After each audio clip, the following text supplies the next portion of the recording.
Time has gone 7 minutes after the hour, 6 o'clock, and it's a very good evening to you. Welcome to it. This is a live broadcast coming to you live from our studios here in Pretoria in Hatfield, courtesy of Government Communication and Information System, the GCIS, together with the Department of Justice and Constitutional Development. My name is Karabalance. Very glad to be with you for the next coming hour, and we're very delighted for the department to come through again, hosting a program that I believe is going to be very informative to you. And thank you so much to all the radio stations that have agreed to take this broadcast. And by the way, it's an unfunded broadcast for this evening, but the amount of stations that were prepared to take it was actually very amazing. And would like to thank all the radio stations that have agreed to be part of this broadcast this evening. Well, let me invite you as a listener to be in touch with us by way of telephone. It is very easy. It's 0800 142 446. That's 0800 142 446. That number is a toll-free number if you're going to be calling from a landline. Otherwise, if you're calling from a cell phone, let me invite you to call in. We'll take your details down and call you back in that way. Let me not waste any further time. This evening, we are having two guests coming from the Department of Justice, and we having Miss Danaline Franzman, somebody who's not a stranger to us. In fact, Danaline has been here before. She's the Chief Director, the division that's handling social justice and participatory democracy. It's a very good evening to you, Danaline. Good to have you here. Thank you very much. We're happy to be here. All right, we're having somebody who's coming for the first time, but hopefully it's not going to be the last time we're seeing her. Deputy Director handling issues that's got to do with constitutional development. This is Elize du Toit. Good evening to you, Elize. Good evening, Karaba. Thanks for having us. There we go. And joining us on the line a bit later on, we're going to be having Mr. Luzuko Koti, and he's a director that's handling communications and outreach from Nelson Mandela Foundation, representing the ARNSA, or ARNSA if you want to. So 0800 142 446. Here's a big question. You're probably wondering, okay, what are we going to be dealing with this evening? What is it that we're going to be doing or talking about? Well, here's a matter of utmost importance that I would like you and I to discuss, and Danaline and as well as Elize as well as Luzuko are going to be helping us to understand that as well. And this is the matter that's got to do with anti-racism. In fact, we're going to be focusing on Anti-Racism Week. So that's what we're going to be dealing with. Maybe let's start by explaining what racism is. You might think you know, and or some people might be confused in terms of what racism is. Maybe let me start with you, Danaline. When we're talking about racism, what is racism? Karabo, this is indeed a very important topic. The issue of racism, as you know, it's quite unique, particularly in South Africa, given our history of apartheid. Even though we have had our constitution, which is hailed across the world as, one of the best ones, and we have the constitutional democracy for over two decades now, we are aware of incidents that are happening all the time. And therefore, it is important for us to continue talking about the rights that people have, the rights that are enshrined in the Constitution.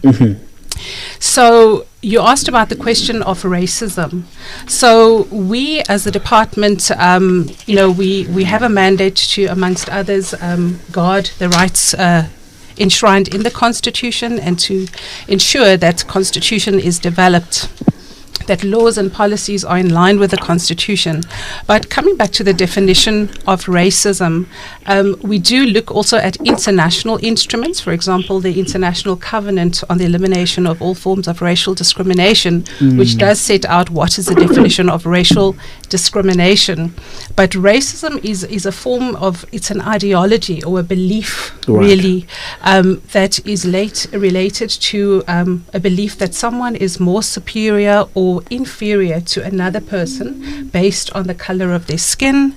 And this also plays out, in different areas. It's related to power dynamics, because we know, other than just the right to equality, we also have instances of socioeconomic inequality in this country. So a lot of these issues are along the contours of color.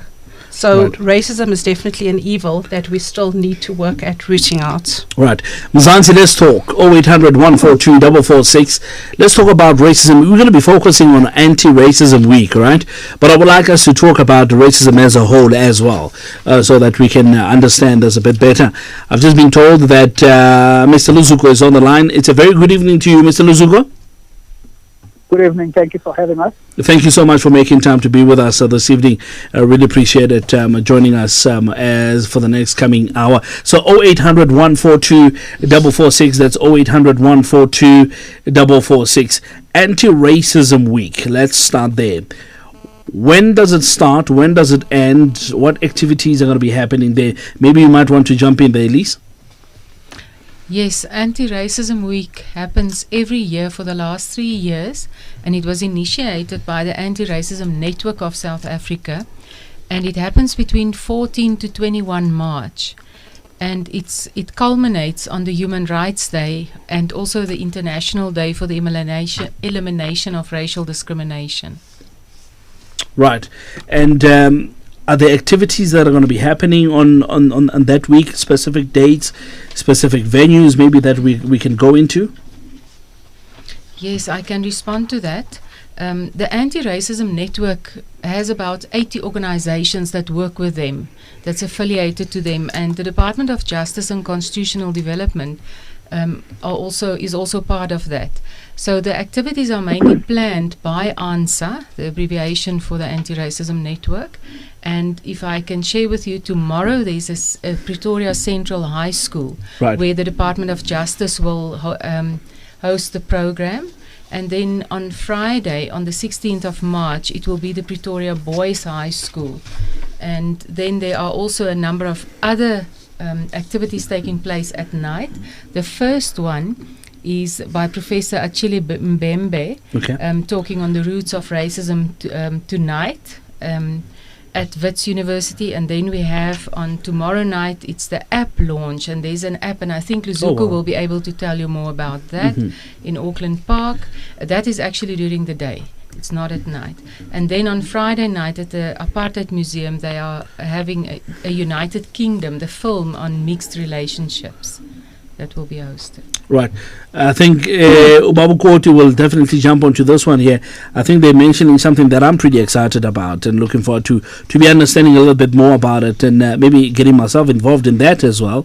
The app that we're talking about, do you want to tell us more about it, Mr. Koti? I think good evening to everybody, and good evening to you and my colleague on the phone from the Department of Justice.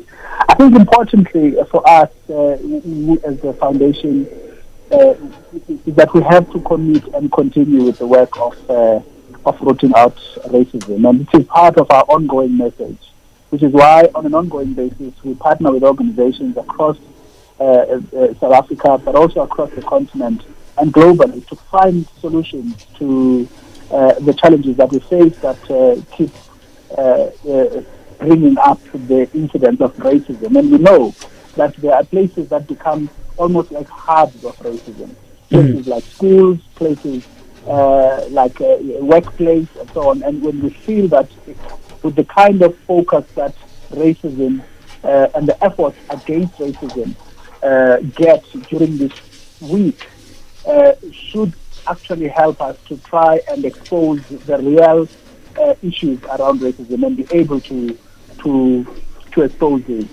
And I feel that once you've started to engage in these kind of campaigns and activities, beyond policy, beyond speeches and beyond slogans, but talk about how do we in schools, how in organizations, in sporting organizations, and in tertiary institutions, and various other places, how do we ensure that when these incidents of racism show their head, we are able structurally and systematically are able to root them out. And I think most of the time when we have these conversations, we are talking about one incident of Penny Sparrow there, or another parent who was racist there, or another teacher there, and they're isolated, and you find that there's no way of actually contextualizing as to what are the root causes of this racism problem that we deal with. And I think more importantly for us, the conversation that we keep getting involved with is how do we structurally and systematically make sure that the racist laws or the laws that actually made racism a thing are actually completely overturned and uprooted in South Africa. Those that are old, those that we seem to have forgotten about, but sometimes find themselves in our society and our body politics. And I think it's important that we have that conversation. I'd like us to talk about the mechanisms of engaging, for instance, online and the app and so on, but allow us to have this conversation first so I can give those details a little later. Okay, no, I'm happy with that. Let's expand a little bit more on that. One may ask, I mean, now that you're talking about how you've explained matters as they stand right now, I mean, one is looking at 2 decades after democracy, but even up until now, we're still experiencing pockets of racism here and there. What do you think is the problem? Are we doing something wrong, or what is the problem that we still even talking about racism and experiencing it even after 2 decades? We are shifting responsibility all the time when these things happen. We always find somebody else to blame. So when it happens at the beach, then we blame, we blame government. When it happens at school, we blame the teachers. When it happens, so we kind of find reasons to justify why it happens and so on. The reality of it is that we have to reconcile and reckon with the reality that South Africa comes from a very painful past. When you have in South Africa a society that is moving from a past where black people had absolutely no rights, black people could not vote, black people were dehumanized, black people were treated as subhuman in their own country and had no rights to land, had no rights to opportunities. You have to understand that once you say now there's freedom, all of those things have to be redressed in a very dramatic way. Right? So when you have most of the kind of things that people dealt with when they were living in an apartheid system, which was actually basically a law that institutionalized racism. And 24 years later into democracy, you still have those conditions, right? But what you do not have is apartheid as a law, but the system, the conditions structurally exist. So people still do not have the land, people still do not have the jobs, people still do not enjoy the kind of opportunities and so on. You then have to ask yourself, what have you done about making sure that the things that make racism thrive, meaning the structures of racism, have been uprooted or has been changed? Now, we have done nothing about that, and I think we have to. And when I say nothing, I don't mean South Africa has not done anything to attempt transformation. Yeah. But I'm saying we have a lot of our people on the ground everywhere, where people feel that this freedom has to be explained in different terms, but in the terms that they understood it, it has not arrived as yet. The other part of this conversation is that the people who were seen to be perpetrators, others were there, others were not born yet, but people from a racial perspective who were on the other side of racism, also needed to go through a process of transformation and understanding that the entitlement they had on certain things was wrong and was unjustifiable and was illegitimate, right? So the things that they benefited from were not supposed to have benefited them more than they benefited black people. This is why when today the racism incidents that you see or hear about, you'll find that it's actually a white person feeling that a black person is entitled to something or he or she is entitled on that thing better than the black person. And those kind of incidents come from the kind of past that it comes from. And we have not addressed that. And most of the things that we have to deal with here are largely policy, are largely structural, change what has happened in the country from an institutional arrangement and a policy arrangement, so that you are able to say, once you wave a flag of apartheid South Africa at a rugby match, or a soccer match, once you sit down throughout the national anthem of South Africa, of the African language part, and only stand up when you start singing the stem, you are actually exercising elements of racism that reside within your own mental and physical sense. And you need to get rid of those things, not just by praying or by speeches, but by changing structurally the policies of the country. Right. 22 minutes after 6 o'clock, and welcome to it. If you've just joined us, this is a live broadcast, and it's coming to you from our studios here in Hatfield in Pretoria. 0800 142 446 0800 142 446. We're talking about racism and anti-racism week that's going to be happening. I'm going to ask my producer to please shut the channel down. We're going to try to connect again to our guests. I think we've lost them there. So 0800 142 446 0800 142 446. I'd like to hear from you as a listener. Have you experienced lately any form of racism, and how do you think it can be sorted out? Let's open the debate and let's hear what you got to say. And any inputs from you, Elize? Any inputs from you as well, Danaline, in terms of what Mr. Koti has said? Well, I think, from the Department of Justice's perspective, as I said, the Constitution lays the foundation for our democracy.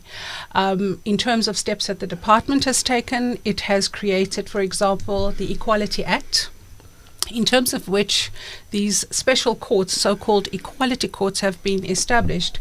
And those courts are there, they are meant to be accessible, free of charge, simplified procedure, so that people could go with cases of racism, harassment, unfair discrimination, really.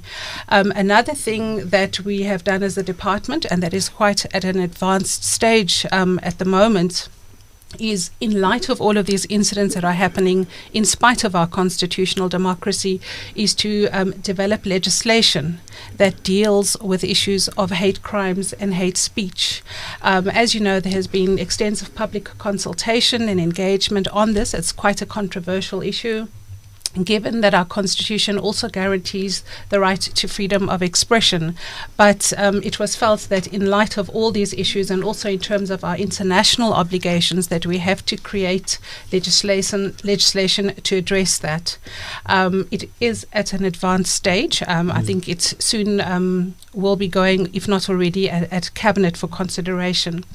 The other thing is the National Action Plan to combat racism, racial discrimination, xenophobia, and related intolerance.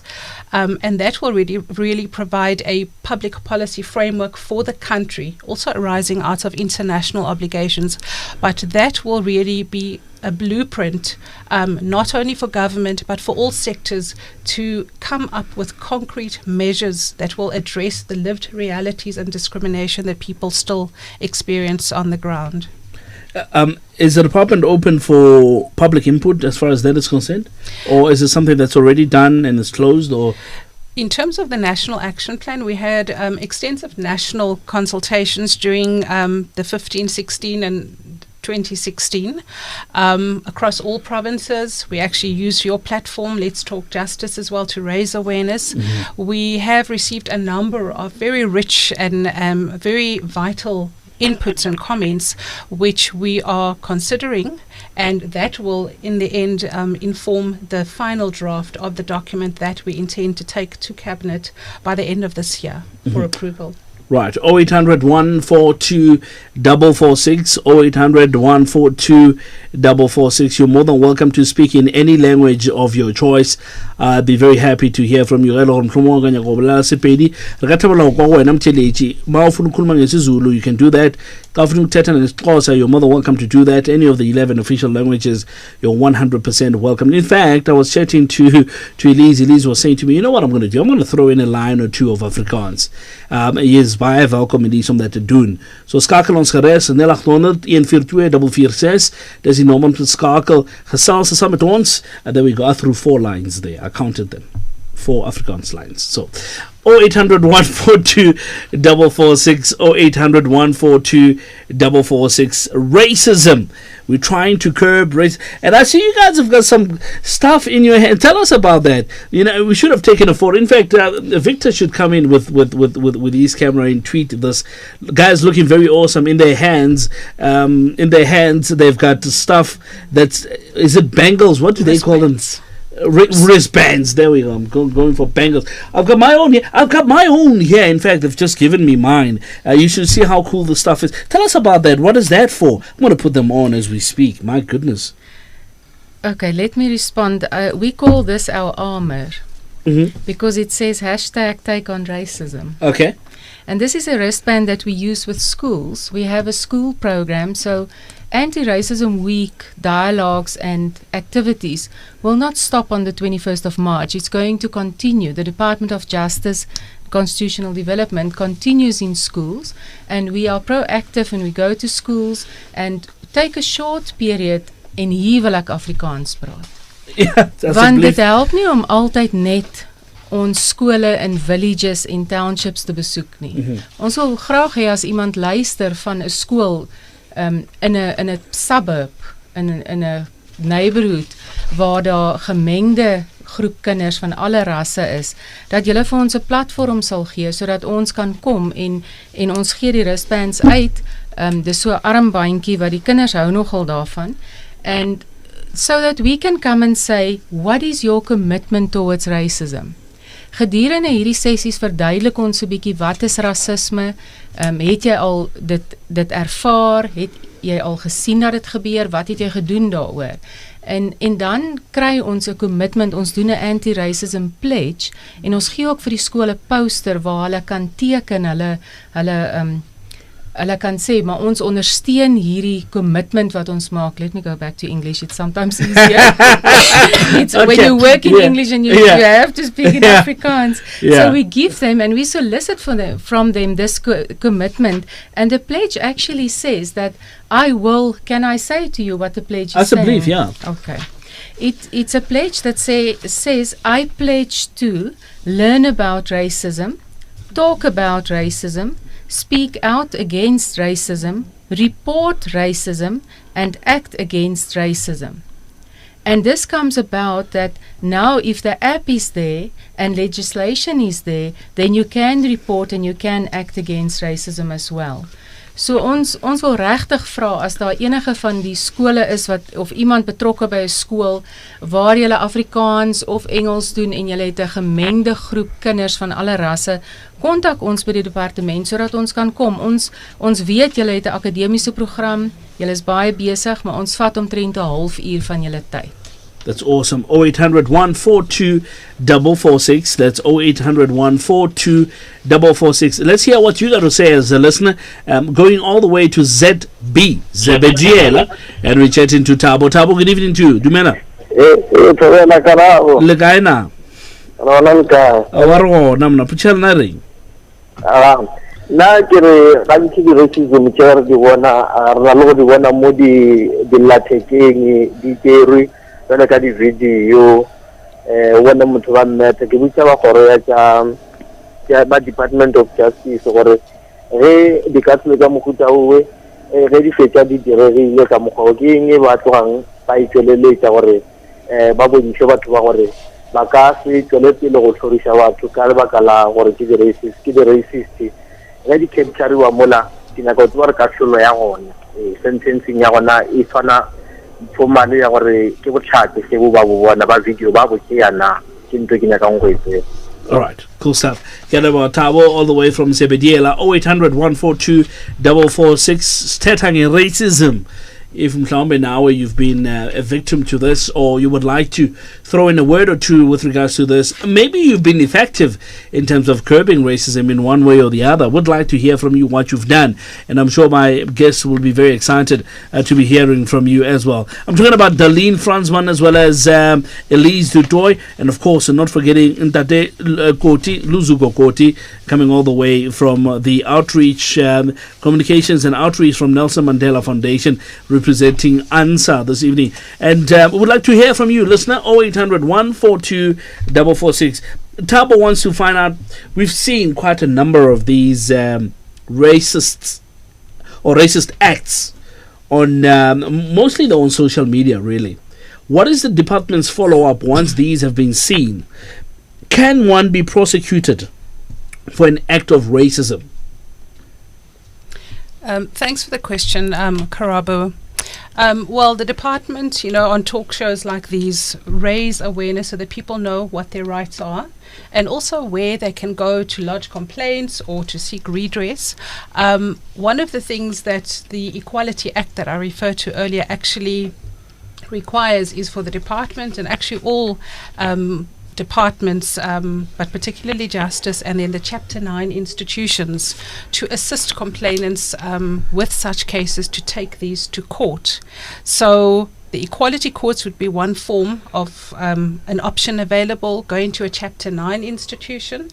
But of course, depending on where this happens, there's also in the workplace, there's the Employment Equity Act that also, prescribes what is the acceptable behavior and conduct, and there are also remedies in that regard. But I think as far as government is concerned, really, it is to discourage, to condemn, to protect the rights, to promote awareness of rights, and to ensure that redress is available. So as I mentioned earlier as well, in terms of the criminalization of hate crimes and hate speech, at the moment there is a bill that is being developed. Once that has been passed by Cabinet and Parliament, it will become law, and that will then be where people can take such cases whether it is in criminal or through the equality courts for civil redress. Mr. Koti, you're representing ARNSA, if I can call it the ARNSA, which is the Anti-Racism Network of South Africa, an alliance of organizations working to respond to racism in South Africa. Do you want to maybe tell us how have you responded in some of the recent and maybe the ones that were quite in the open as far as we've seen some of them on social media and so forth. How has your organization responded to some of those? Our response to racism, has to be more, has to take a multiple fold. One, there has to be an immediate reaction that helps us to deal with that particular incident. But we have to take a long-term view to it as well, because to uproot this kind of scourge, you have to engage in a constant effort and know that you're not going to get quick wins. One of the things that we do from a long-term perspective is to have this kind of dialogue and talk about these things, because we understand that racism was bad for the victims as well as it was for the perpetrators. And you know that our leaders have told us this, that it is important that we feel South Africans, both those who perpetrate racism as well as those who are victims of racism. And this conversation help us to basically touch those wounds and make people understand that as much as they practice this thing, they can get help. They can get support from institutions that have interest of making sure that South Africa we rid South Africa of this kind of scourge. But some of the direct and short-term interventions include having conversations directly with the institutions where these things are. You find that when this thing happens on Twitter, South Africans immediately on their own rise up and take on that particular individual. You find that people have been, those cases have been taken directly to their employers, have been taken directly to their communities, and people find that there are consequences of this. We need more action that directs us towards changing policy, that institutes more laws that are going to make us be able to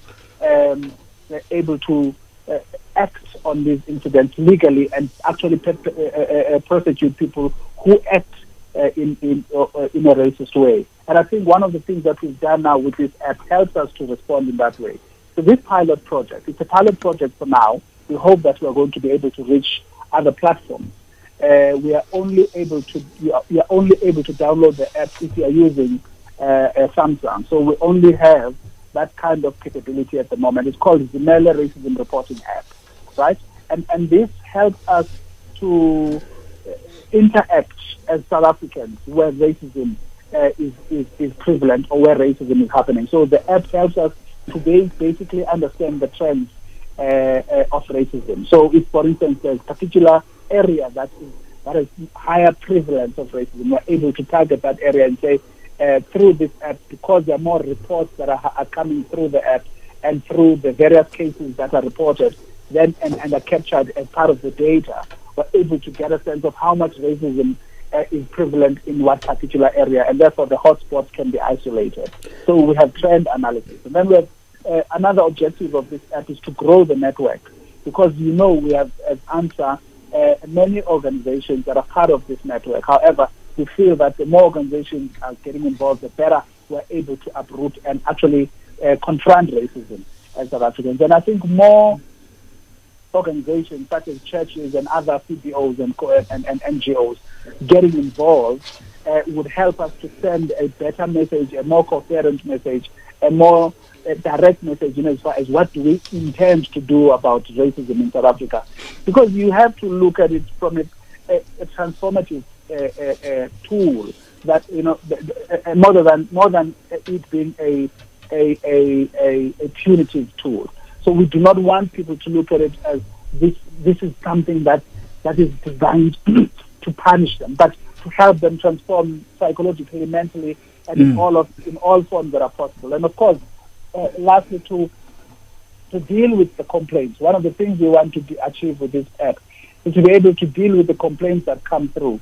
So people, from instance, like Lawyers for Human Rights and other people who provide support at an NGO level or at a pro bono level, are able then to engage with the people who report cases there and are able to take those cases up and help them deal with them. So this app is going to help us with that. So that is a more direct and a more immediate intervention. But as I said, you need that immediate intervention, but you also need a long-term intervention, which will include dialogues that we hold here with Ahmed Kathrada Foundation has a lot of those. Mandela Foundation has a lot of those.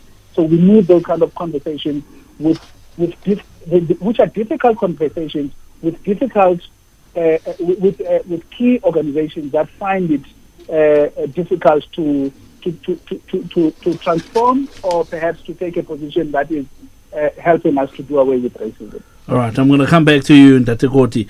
I'm going to come back to you now in a short bit. Let's take Dan from Durban. Good evening to you, Dan. Good evening. Thank you so much for calling in. What is your question or comment? Yeah, what is your question, Dan? Dan from Durban? I think we've lost Dan there. Maybe just one more thing, Dr. Koti, as you were talking there, you've mentioned that the app is available on Samsung. I wonder, is it Samsung specific, or is it Android as a platform or operating system?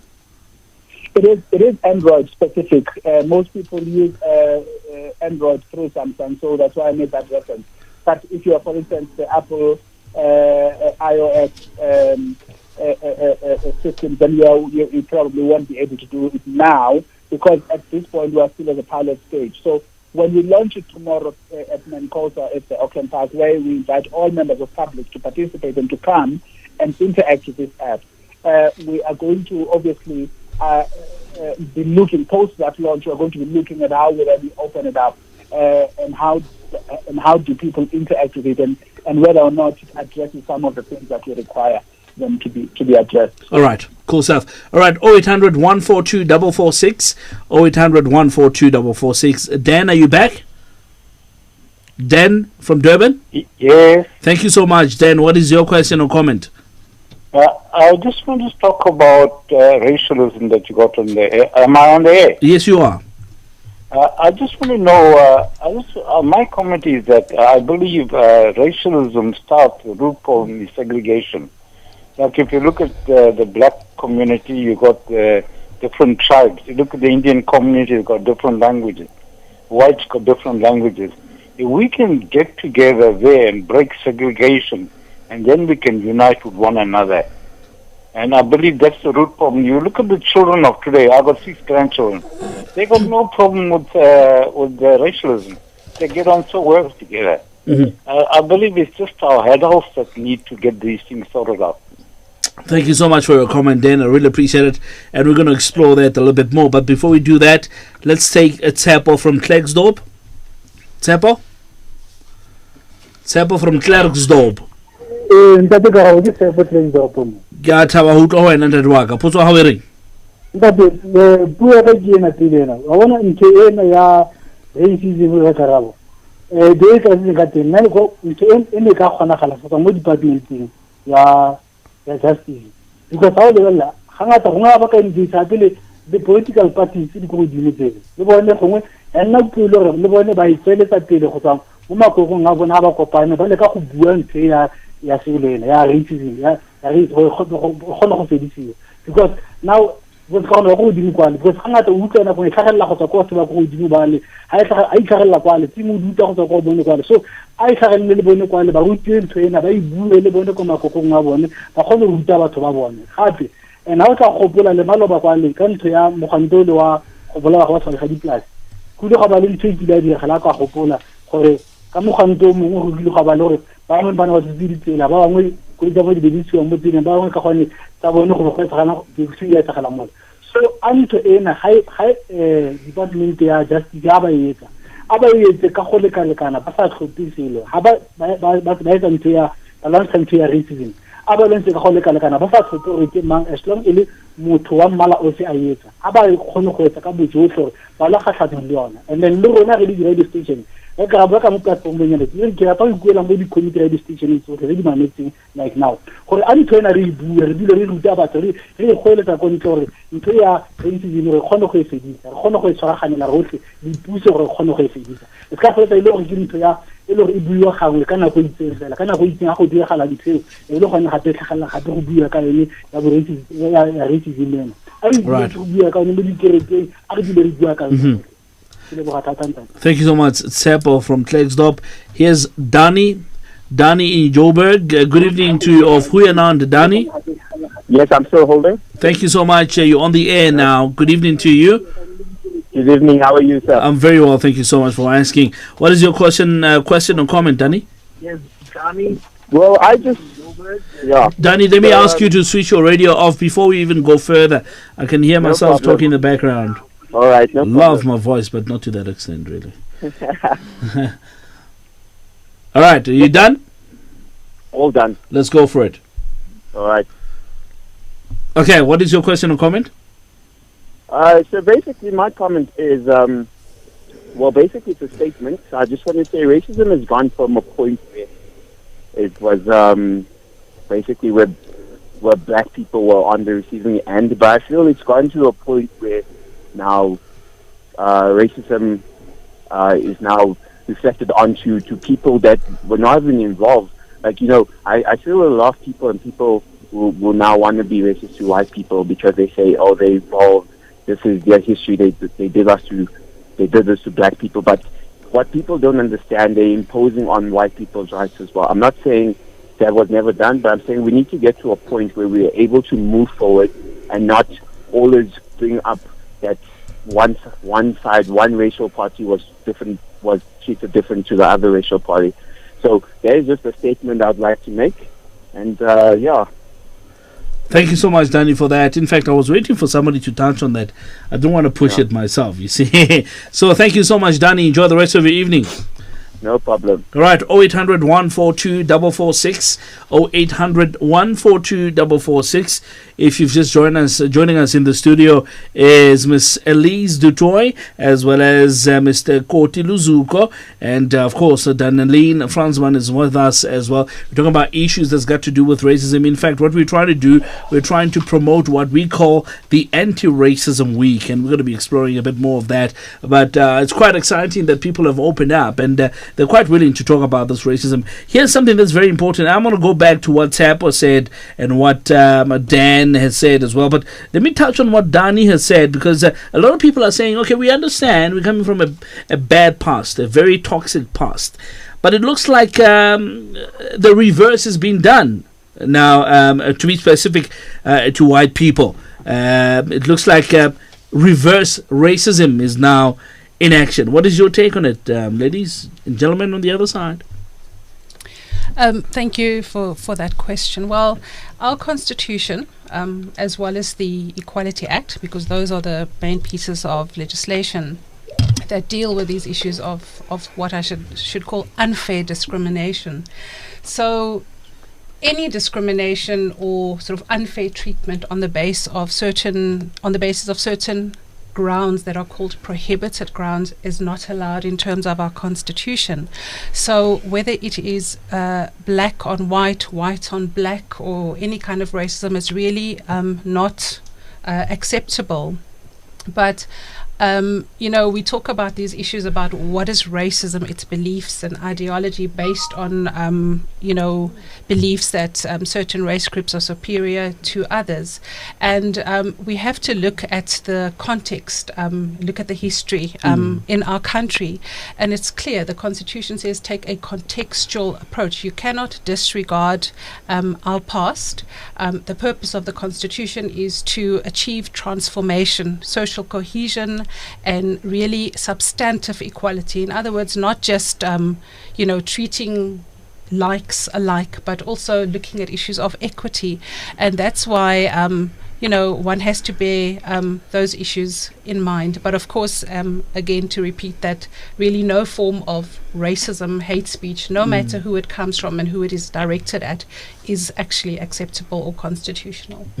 Dan has mentioned something that's very important. In fact, Dan has mentioned issues that's got to do with language. He summed it up and used the word segregation. But I could hear what he was talking about there. Words that he spoke was tribal differences, language differences, and so forth. But I wonder how financial differences play a role in terms of racism. You want to jump in there as well?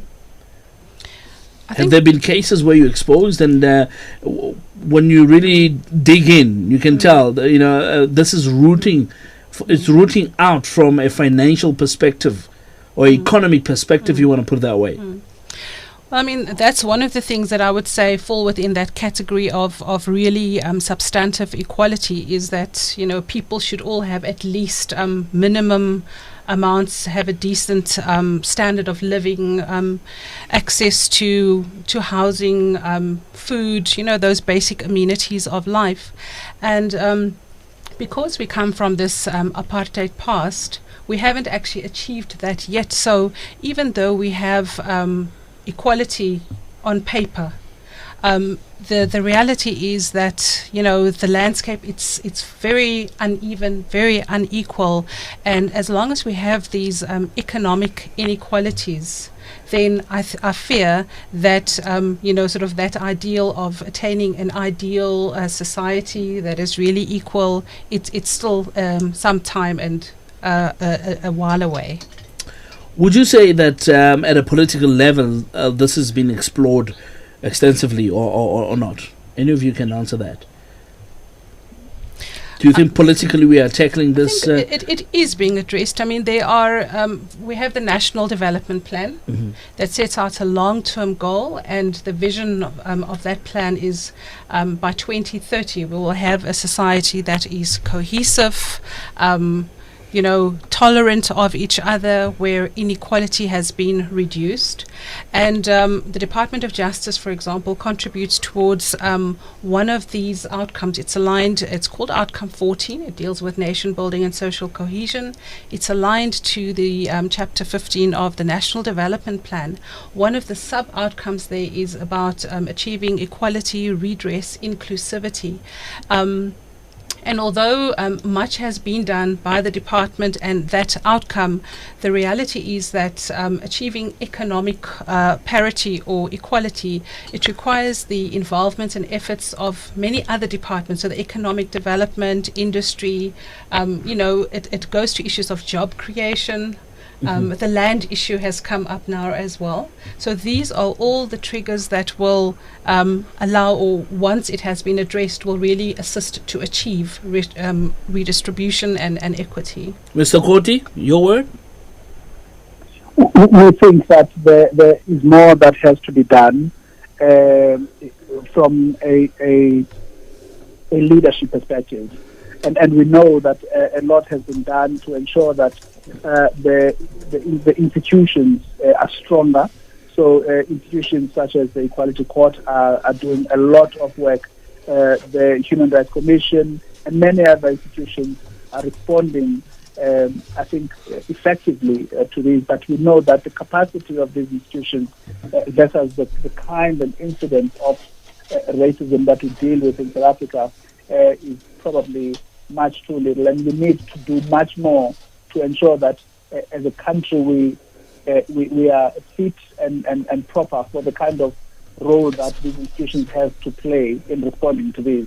But more importantly, I think ours as a country is to ensure that, as you correctly asked, whether or not there is political will and commitment to deal with this once and for all.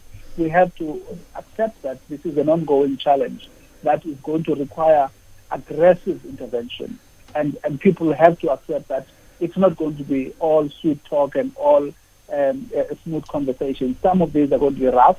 Some of these are going to have to tackle issues and tackle people who are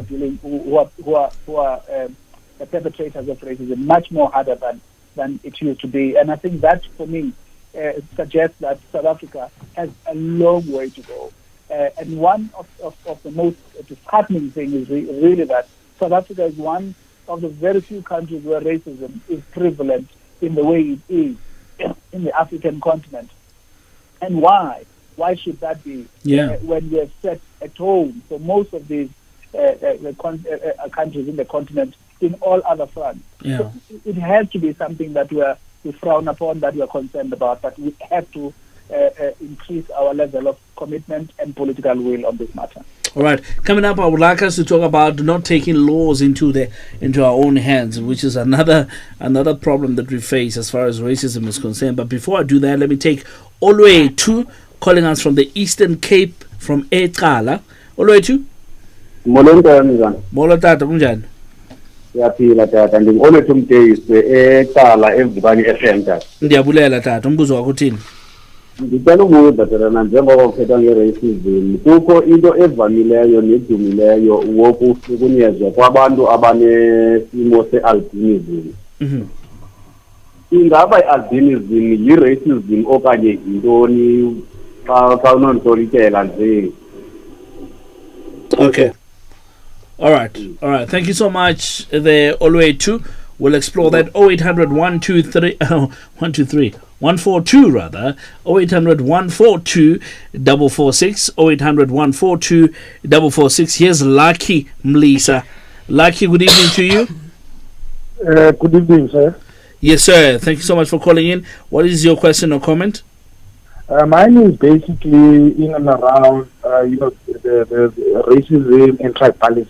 Is there a definition of the two? And if so, I mean, which one is worse than the other? Because, in South Africa, we've got different tribal people, and so there's racism and then there's tribalism. And so I just wanted to check if there's any definitions around those. Okay. All right, thank you so much there, Lucky. We'll really explore that. 0800 142 446. 0800 142 446. It's an interesting one that Oluwethu is bringing to the table. All right, is it albinism? Albinism. There we go. Jeez, my tongue got tied there for a bit. How do we classify that? Is it a form of racism in itself, or where do we put it? I think Danaline touched on this, that our constitutions say a lot of things, and there's unfair discrimination and there's grounds for that. And in the Equality Clause, Section 9 of our Constitution specifically say that the state or no one may discriminate against you on different grounds. One of those grounds is disability. And albinism will fall under disability. And we have other grounds: race, gender, sex, ethnic origin, social origin, and I think I'm touching almost on the tribalism issue as well. Let's go there. Marital status, your age, religion, conscience, your belief, your culture, language and birth. And this is quite a wide range of grounds. And then albinism will resort under disability. That no one is allowed to discriminate against you because you have albinism. As jy miskien 'n Vrystaat fan is of miskien 'n blou bil, let's not go there. Let's 0800 142 446. Now the definitions of the two, if we try to draw a line in between them and separate them, the definitions of the two, of racism and tribalism, is there an interlink of the two? Do they differ? Which one is the worst, if there's any? as we were indicating earlier, the NAP, the draft NAP, is currently being revised and finalized based on the inputs that we've received. And one of the interesting aspects, it's, from academic institutions, individuals, corporates that we have received, it's, for example, on the issues of definitions. And there, for example, was some view that although we are part of an international human rights sort of community, we should look at what in South Africa are the issues and come up with a contextual definition. But as we were indicating earlier, the racial discrimination definition that we take comes from the ICERD, the International Convention on the Elimination of Racial Discrimination, and that does, for example, include a number of grounds like your ethnicity, color, and so forth. And the other thing I wanted to mention is that rights are also, they are universal, interdependent, and interrelated. So when people experience discrimination, it's often on a number of these grounds. So you might be a black person, but a woman, and maybe a gay or a lesbian woman. So there's that issue of what we sometimes refer to as intersectionality. So whether one can say whether one is worse than the other, I mean, they're all bad. Yeah. But I think there are just differences in terms of the multiple forms of discrimination that people do suffer. The albinism one, it's one that we would have been looking at a bit more closely recently because it has come up a few times. And it would also fall, as my colleague was saying, under that definition of related intolerance as well. So we are looking at these definitions at the moment, and I think let's look forward to definitions that we will settle on. All right, we're taking more callers. In fact, the last batch of callers. If we can take two callers and wrap it up, would be very delighted to do that. So 0800 142 446, call us in and we'll be very happy to hear from you. 0800 142 446. It's a toll-free number if you're going to be calling from a landline. The National Action Plan, obviously combating racism, racial discrimination. But here's another thing that South Africa has experienced in the past, and I'm praying really that this doesn't come back. Xenophobia. Let's talk about that. Yes, so that is something that is within the purview of the National Action Plan. Unfortunately, it's also something that is quite clearly expressed in terms of a commitment to fight xenophobia in the form of the Outcome 14. It's a cabinet-approved program of action for this current 5-year period, where as the department, we are currently responsible for conducting anti-xenophobia campaigns over the 5-year period. But there's also been very interesting academic explorations of what exactly the definition is. We know that, a simple version is to say it's a hatred of foreigners. But we know that based on incidents that we've observed, it tends to be more towards foreigners of a certain skin color. The other thing is that also it has been raised that it actually happens, sort of within our country, maybe different ethnicity, tribal differences.